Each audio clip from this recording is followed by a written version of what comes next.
Hello student, good morning. Welcome back to another video. આપણે આજના લેક્ચરમાં જીવનનો ચયાપચયિક આધાર શું છે તે ભણવાનું છે.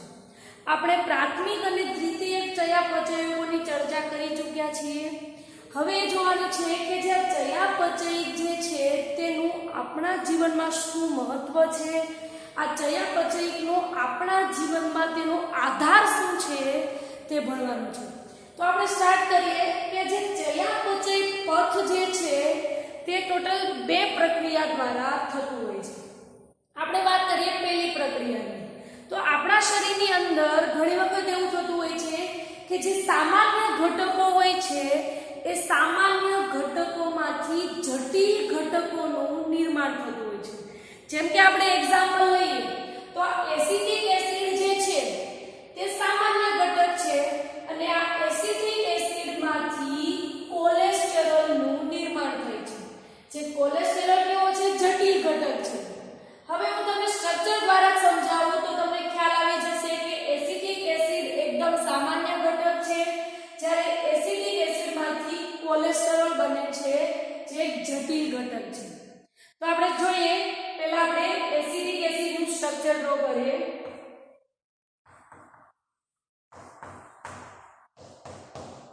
આ જે છે તે એસિટિક એસિડ છે.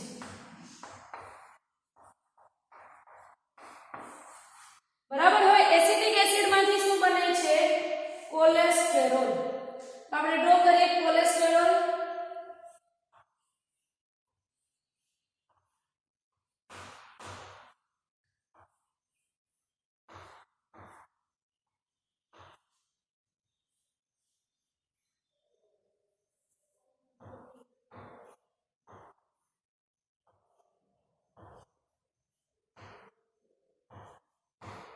આજે મેં ડ્રો કર્યો તે કોલેસ્ટેરોલ છે. તો શું થાય છે કે એસિટિક એસિડમાંથી કોલેસ્ટેરોલ બને છે. હવે તમને ખ્યાલ આવી ગયો હશે બંનેના સ્ટ્રક્ચર જોઈને કે એસિટિક એસિડ એકદમ સામાન્ય ઘટક છે, ત્યારબાદ જ્યારે એસિટિક એસિડમાંથી આ જે કોલેસ્ટેરોલ બને છે જે કેવો છે? એકદમ જટિલ ઘટક છે. બરાબર. તો આવી રીતે આપણા શરીરની અંદર ચયાપચયિક પથ દ્વારા શું થતું હોય છે? બે પ્રક્રિયાઓ થતી હોય છે, જેમાં આપણે પહેલી જોઈ કે કોઈ સામાન્ય ઘટક છે, આ સામાન્ય ઘટકમાંથી જટિલ ઘટક બને છે. એક્ઝામ્પલ જોયું આપણે, એસિટિક એસિડમાંથી કોલેસ્ટેરોલ બને છે. એસિટિક એસિડ એક સામાન્ય ઘટક છે, કોલેસ્ટેરોલ એક જટિલ ઘટક છે. આ છે પહેલી પ્રક્રિયા. હવે આપણે વાત કરીએ બીજી પ્રક્રિયાની. તો બીજી પ્રક્રિયામાં શું થતું હોય છે કે અમુક જે જટિલ ઘટકો હોય છે એ જટિલ ઘટકોમાંથી સામાન્ય ઘટકો બને છે. જેમ કે આપણે એક્ઝામ્પલ લઈએ તો જટિલ ઘટકો જે છે તેનું નામ છે ગ્લુકોઝ. આ ગ્લુકોઝમાંથી સામાન્ય અથવા તો સરળ પદાર્થો બને છે જેનું નામ છે લેક્ટિક એસિડ. ફરીથી રિપીટ કરું છું, પહેલી પ્રક્રિયા આપણે જોઈ લીધી, ત્યારબાદ બીજી પ્રક્રિયા ચયાપચયની એ છે કે જે જટિલ ઘટકો હોય છે આ જટિલ ઘટકોમાંથી સામાન્ય ઘટકો બને છે અથવા તો કહી શકાય સરળ પદાર્થો બને છે. કેવી રીતે? તો આ જે છે તે ગ્લુકોઝ છે અને ગ્લુકોઝમાંથી લેક્ટિક એસિડ બને છે. હવે આ ગ્લુકોઝમાંથી લેક્ટિક એસિડ કેવી રીતે બને છે તે આપણે જોઈએ. ટોટલ 10 સ્ટેપ દ્વારા ગ્લુકોઝમાંથી લેક્ટિક એસિડ બને છે. જસ્ટ ફોર ઇન્ફોર્મેશન છે, યાદ રહે તો બેટર છે, ના રહે તો વાંધો નહીં, પણ આપણે જસ્ટ જોવાનું છે કે કેવી રીતે ગ્લુકોઝમાંથી લેક્ટિક એસિડ બને છે. તો પહેલા આપણે સ્ટાર્ટ કરીએ કે આ જે છે તે ગ્લુકોઝ છે. હવે શું થાય છે કે ગ્લુકોઝમાંથી જે લેક્ટિક એસિડ બને છે તે ધીમે ધીમે વિખંડનની પ્રક્રિયા દ્વારા બને છે. ડાયરેક્ટલી ગ્લુકોઝનું વિખંડન નહીં થાય. હું સમજાવું છું કેવી રીતે થાય છે. પહેલા ગ્લુકોઝ હશે, ત્યારબાદ ગ્લુકોઝમાંથી ગ્લુકોઝ 6 ફોસ્ફેટ બનશે. ગ્લુકોઝ 6 ફોસ્ફેટમાંથી ફ્રુક્ટોઝ 6 ફોસ્ફેટ બનશે.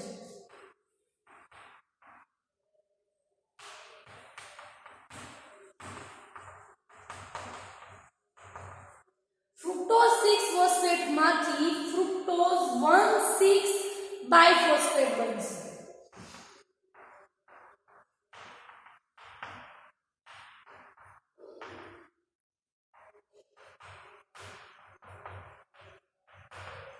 હવે શું થશે કે આ જે ફ્રુક્ટોઝ 1,6 બાયફોસ્ફેટ જે છે તેનું વિખંડન થશે. અહીંયા સુધીનો જે સ્ટેપ છે તે ગ્લુકોઝ હશે, ગ્લુકોઝમાંથી ગ્લુકોઝ 6 ફોસ્ફેટ બનશે, ગ્લુકોઝ 6 ફોસ્ફેટમાંથી ફ્રુક્ટોઝ 6 ફોસ્ફેટ બનશે અને ફ્રુક્ટોઝ 6 ફોસ્ફેટમાંથી ફ્રુક્ટોઝ 1,6 બાયફોસ્ફેટ બનશે. હવે શું થશે કે આ જે ફ્રુક્ટોઝ 1,6 બાયફોસ્ફેટ જે છે તેનું વિખંડન થશે. આપણે જોઈએ તો ગ્લુકોઝના કાર્બનની સંખ્યા કાઉન્ટ કરીએ તો ગ્લુકોઝના ટોટલ 6 કાર્બન છે. આપણે સ્ટ્રક્ચર ડ્રો કરી ચૂક્યા છીએ. ત્યારબાદ ગ્લુકોઝ 6 ફોસ્ફેટ તેના પણ 6 કાર્બન, ફ્રુક્ટોઝ 6 ફોસ્ફેટના પણ 6 કાર્બન, ફ્રુક્ટોઝ 1,6 ફોસ્ફેટના પણ 6 કાર્બન. હવે શું થાય છે? વિખંડન થાય છે. વિખંડન થશે એટલે શું થશે કે આ જે 6 કાર્બન વાળું જે છે તે 3 કાર્બન વાળા અણુનું નિર્માણ થશે. કયા કયા થશે તો આપણે જોઈએ ફોસ્ફોગ્લિસરાલ્ડિહાઇડ જેને શોર્ટમાં PgCl તરીકે ઓળખવામાં આવશે, PgAl. અને બીજું છે DHAP. આ બંને જે છે PgAl નું પૂરું નામ છે ફોસ્ફોગ્લિસરાલ્ડિહાઇડ અને DHP નું પૂરું નામ છે ડાયહાઇડ્રોક્સી એસિટોન ફોસ્ફેટ. બરાબર. આ ત્રણ જે બંને જે છે તે 3 કાર્બન વાળું હોય છે, આ પણ 3 કાર્બન વાળું હોય છે. હવે શું થશે? આ PgAl માંથી અને આ DHAP બંનેમાંથી હવે 1,3 બાયફોસ્ફોગ્લિસરાલ્ડિહાઇડ બનશે. 1,3 બાયફોસ્ફોગ્લિસરાલ્ડિહાઇડ. હવે આપણે અહીંયા DHAP માં પણ સેમ આ જ બનશે. આપણે બંને રિપીટ નથી લખવું એના માટે આપણે અહીંયા 2x લખશું એટલે મતલબ કે 2 ટાઈમ થશે. ત્યારબાદ 1,3 બાયફોસ્ફોગ્લિસરાલ્ડિહાઇડ માંથી 3 ફોસ્ફોગ્લિસરાલ્ડિહાઇડ બનશે. 3 ફોસ્ફોગ્લિસરાલ્ડિહાઇડ.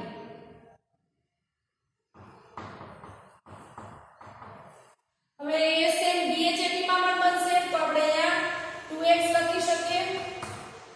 ત્યારબાદ 3 ફોસ્ફોગ્લિસરાલ્ડિહાઇડ માંથી 2 ફોસ્ફોઇનોલ બનશે. શું બનશે?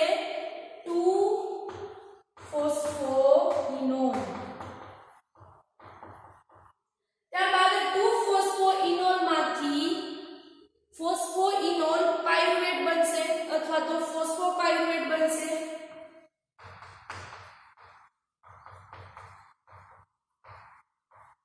આ ફોસ્ફોપાયરુવેટ માંથી પાયરુવેટ બનશે અથવા તો તેને પાયરુવિક એસિડ પણ કહેવાય છે. કોઈ બી વર્ડ લખીએ પાયરુવેટ અથવા તો પાયરુવિક એસિડ. બધાની સંખ્યા 2 જશે એટલે 2x સેમ આ પણ 2x. અને હવે પાયરુવિક એસિડ માંથી લેક્ટિક એસિડ બનશે.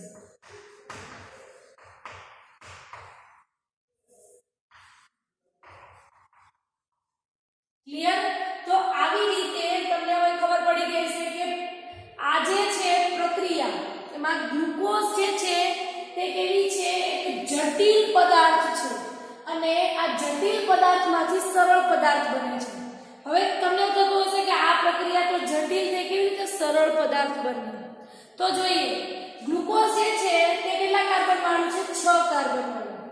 ત્યારબાદ glucose 6 phosphate 6, fructose 6 phosphate 6 carbon, ત્યારબાદ ફ્રુક્ટોઝ 1,6 બાયફોસ્ફેટમાં 6 કાર્બન. હવે શું થાય છે? આ 6 કાર્બનનું વિખંડન થશે એટલે 3 કાર્બન છૂટા પડશે. કયું બનશે? તો 3 કાર્બન વાળું એક PgAl અને બીજું છે DHAP. PgAl નું પૂરું નામ છે ફોસ્ફોગ્લિસરાલ્ડિહાઇડ, DHAP નું પૂરું નામ છે ડાયહાઇડ્રોક્સી એસિટોન ફોસ્ફેટ.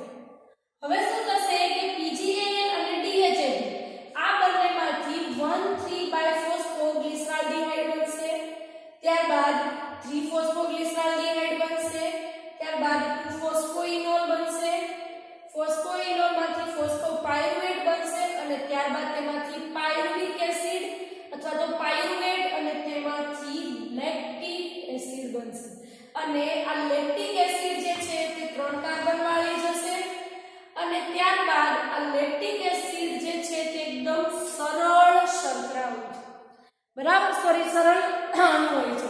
હવે શું થશે કે આપણે જોયું ગ્લુકોઝમાંથી લેક્ટિક એસિડ કેવી રીતે બને છે. તો હવે આપણે બંને પ્રક્રિયાની કમ્પેર કરીએ.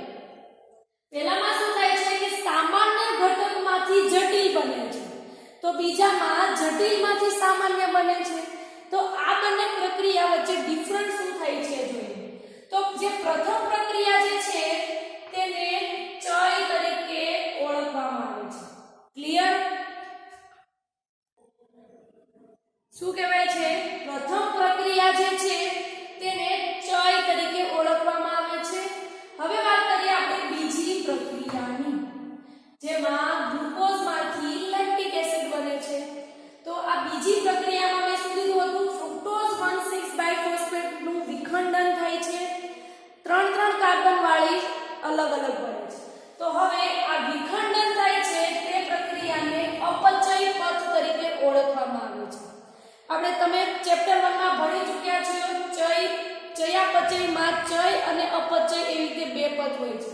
તો ચય પથ જે છે તે પ્રથમ પ્રક્રિયા અને અપચય જે છે તેને બીજી પ્રક્રિયામાં થાય છે. મતલબ કે જટિલ પદાર્થોનું જ્યારે સરળ પદાર્થોમાં નિર્માણ થાય છે ત્યારે તેને અપચય તરીકે ઓળખવામાં આવે છે. હવે આ ચય પથ જે છે તેમાં શક્તિ વપરાય છે. કયા પથની વાત કરી છે? સામાન્યમાંથી જટિલ બનીએ ત્યારે તેમાં શક્તિ વપરાય છે. જેમ કે આપણે એક્ઝામ્પલ લઈએ તો આ ચોક જે છે, આ ચોકને આપણે બનાવવો હશે તો એના માટે શક્તિની જરૂર પડશે. પરંતુ આ ચોકને આપણે તોડી નાખીએ તો આપણને શક્તિની જરૂર નહીં પડે. બરાબર, એવી રીતે જ્યારે આપણે સામાન્ય ઘટકમાંથી જટિલ ઘટક બનશે, આ જ્યારે ચોક બનાવશું ત્યારે શું થશે? આપણને શક્તિની જરૂર પડશે. પરંતુ બીજી પ્રક્રિયામાં શું થાય છે? વિખંડન. હવે આપણે ચોકને તોડશું તો શક્તિની જરૂર પડશે નહીં પડે. તો એવી રીતે જ્યારે ચય પથ જે છે તેમાં શક્તિ વપરાય છે. આપણે હજુ એક્ઝામ્પલ બીજું જોઈએ તો જ્યારે એક એમિનો એસિડ બીજા એમિનો એસિડ સાથે જોડાઈને આવી આખી લાંબી શૃંખલા બને છે. તો આ એમિનો એસિડને એકબીજા સાથે જ્યારે જોડાવવું હોય તો એના માટે શક્તિની જરૂર પડે. બરાબર, ત્યારબાદ પ્રોટીનનું નિર્માણ થશે.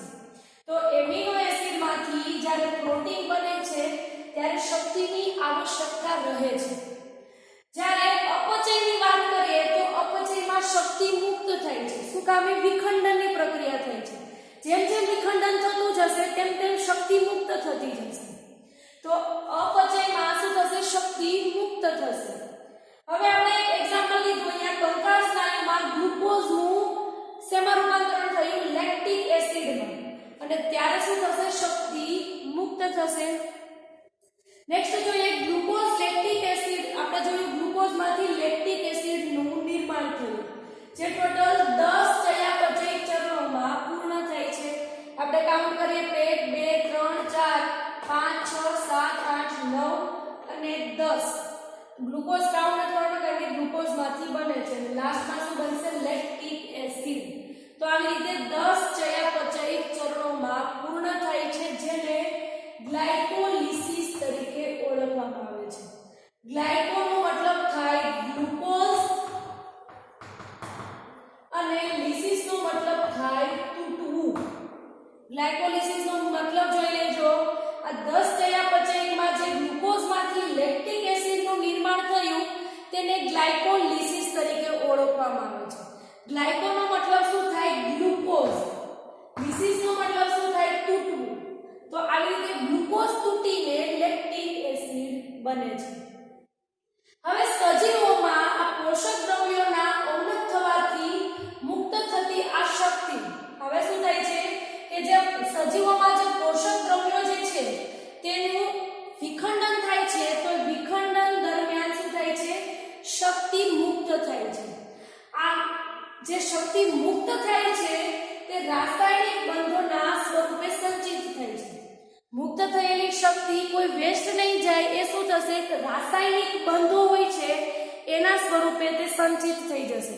પછી શું થશે કે આ શક્તિની જ્યારે આપણને જરૂર હશે ત્યારે એ શું કરશે? રાસાયણિક બંધોના સ્વરૂપે રહેલી જે શક્તિ હશે તેને ATP અને હવે આપણે કોઈ જરૂર હશે, આપણા કોષને શક્તિની જરૂર હશે, આપણા બોડીને શક્તિની જરૂર હશે, ત્યારે આ એટીપી સ્વરૂપે આપણને ઉર્જા મળશે. એટીપી નું પૂરું નામ છે એડિનોસાઇન ટ્રાઇફોસ્ફેટ. આ એટીપી સ્વરૂપે આપણને ઉર્જા મળશે. તો આ થયું જીવનનો ચયાપચયનો આધાર. બે પ્રોસેસ ખાસ યાદ રાખજો. સામાન્ય ઘટકોમાંથી જટિલ ઘટક, જટિલમાંથી સરળ. જ્યારે સામાન્યમાંથી જટિલ ઘટક બનશે ત્યારે શક્તિની જરૂર પડશે. બીજી રીતે યાદ રાખવું હોય તો આપણે જ્યારે ઢાળ ચડશું, એક ઢાળ એક સામાન્ય થશે, ઉપર ચડશું એક જટિલ અવસ્થા છે. હવે આપણે જ્યારે ઢાળ ચડશું ત્યારે શું થશે, આપણને શક્તિની વધારે જરૂર પડશે. પરંતુ હવે ઉપર ઢાળ ચડીને નીચે આવશું તો આપણને શક્તિની જરૂર નહીં પડે. એવી રીતે જ્યારે સામાન્યમાંથી જટિલ બનશે ત્યારે શક્તિની જરૂર પડશે, અને જ્યારે જટિલમાંથી સરળ બનશે ત્યારે શક્તિની જરૂર પડશે નહીં. બરાબર? ત્યારે શું થશે, શક્તિ મુક્ત થશે.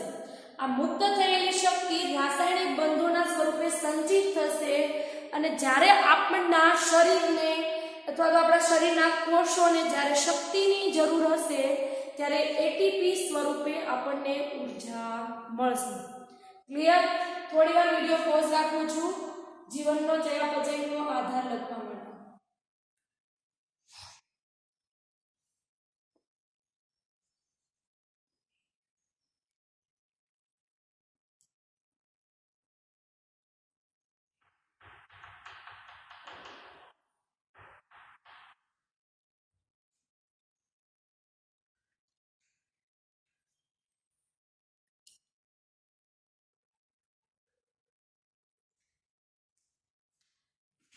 ઓકે, હોમવર્કમાં ક્વેશ્ચન આપું છું.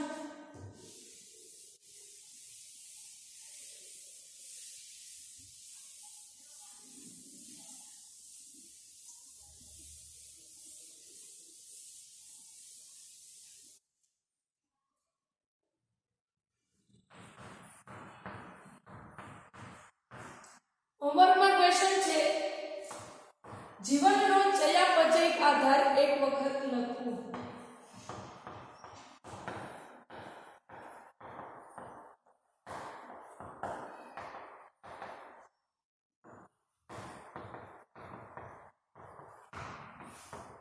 શું છે હોમવર્કમાં ક્વેશ્ચન? આજે જીવનનો ચયાપચય આધાર જે છે તેની થિયરી એક વખત હોમવર્કમાં લખવાની છે. લખી નાખજો.